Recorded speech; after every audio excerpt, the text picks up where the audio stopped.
What are your thoughts here? I'm not convinced this hood is not gonna fall. Oh, you're the hood prop. This is the new Rusty. 600 horsepower Rust. Excuse me. You using right now, these ones? Yeah. We're all... Yeah.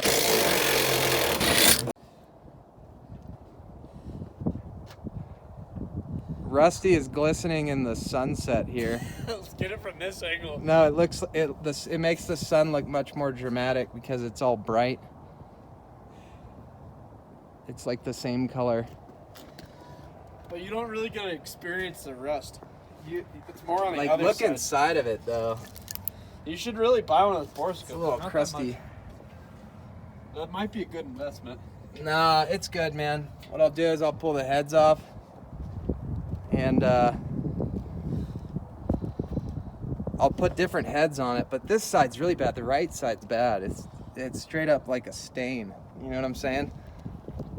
It's permanently dyed. It's so majestic. Yeah. In the sunset. Oh yeah. Dumping out. This amount of rust this thing's producing might rival how much smoke my other engine's making.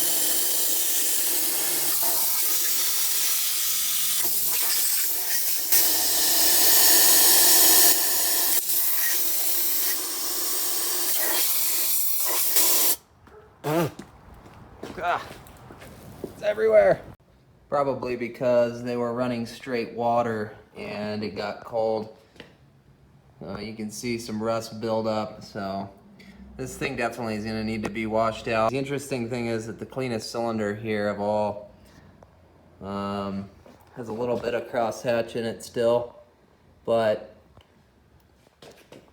this head gasket ring, fire ring, is actually not looking so healthy right there compared to the rest. So I don't know if that was a problem or not. Certainly not as big of a problem as what I have to deal with here though. Alright, I'm just going to get right into it. This engine may look familiar from another video. I took the heads off, but we use this engine to check lifter preload, which came in at about 50 thousandths for a stock 351. Should be the same for a 302.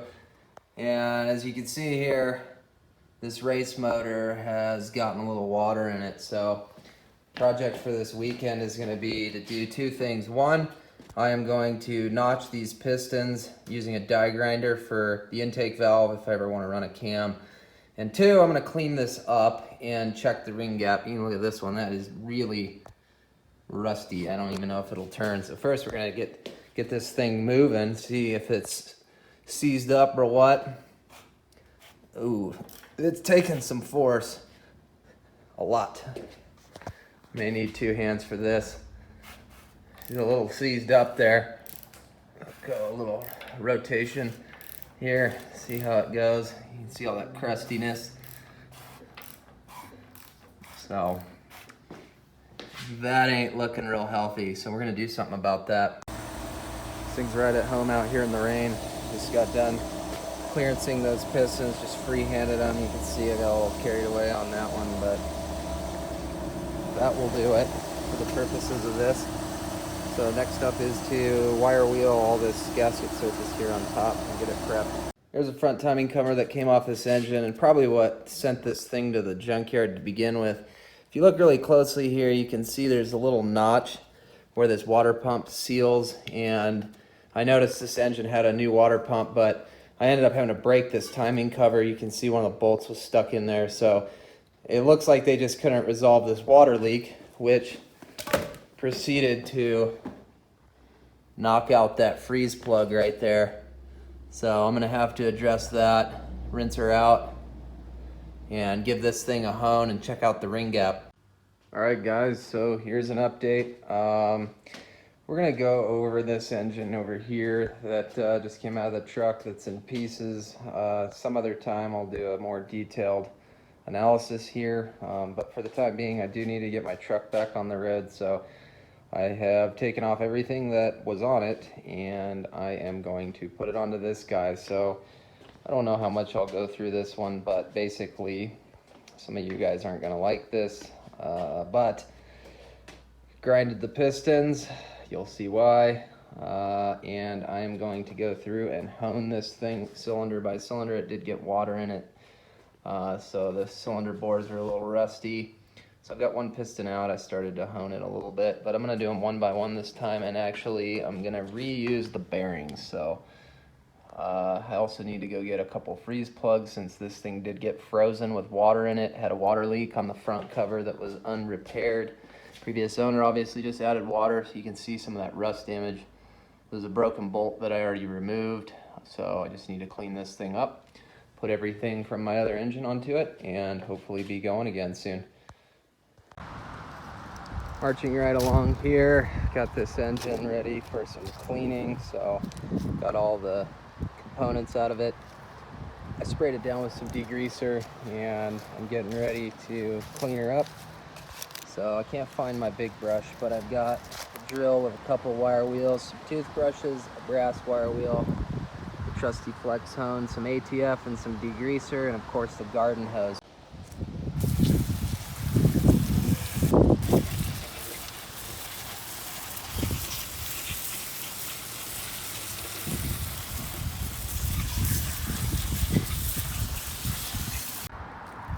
Alright, so I got the top layer of grime removed, and this is what we're working with. So that cylinder I've already honed. You can see, like in these other ones, that pitting down there, there's usually some carbon at the bottom of the bore, like just past where the rings are at. I've already scraped that out with my brass wire brush, and I wish I had my pressure washer right now, but all I've got is this garden hose, so that's gonna have to do today. But getting ready to run that hone down it. So I still have some gasket material to remove on the front cover here, so I'm going to do that and keep going here, and I'll show you what the hone looks like in a few minutes. But overall, this bore is not too bad, even though it got rusted. Looks like it'll clean up pretty good. Alright, we're about halfway there. So this was on the first stage with that hone, and I've mentioned it before, it's one of the coarse hones, but you can see particularly on this bore right there, there's still some black, and so on these ones I went clockwise for probably 20-25 seconds each in kind of a crisscross pattern, supposedly to keep the heat out. That's why they say to do that.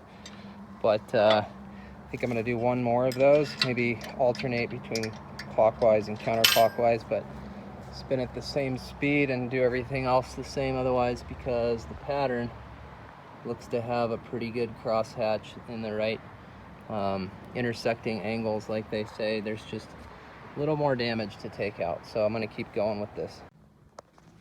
Alright, so we have hit the final roadblock with this, and what it comes down to is that these cylinders are going to have to be bored. I tried to hone them out as best I could, and there are just some spots over here. This one's not too bad, that's just kind of a residue, but there are some spots down there where the rings just ate themselves in. So this thing probably needs a bore. It'd be fine if it had one. See, there's a good example right there of what I'm talking about. And I've already honed this thing for about 2 batteries, I would say, and probably about a total of 2 minutes per bore, running both directions, counterclockwise and clockwise. But it is interesting to see the condition of this engine. So basically these upper main bearings, you can see from the back to the front, there's a little bit of wear there on the upper in the front. And if we look at all the other components, the cam, this cam says TE on it right there, and the rollers and everything look to be in good condition. There's just a little wear in the center of them. Also, the other main bearings here, you can see there are pretty good wear marks there up towards the rear. So on that third cap and that last one,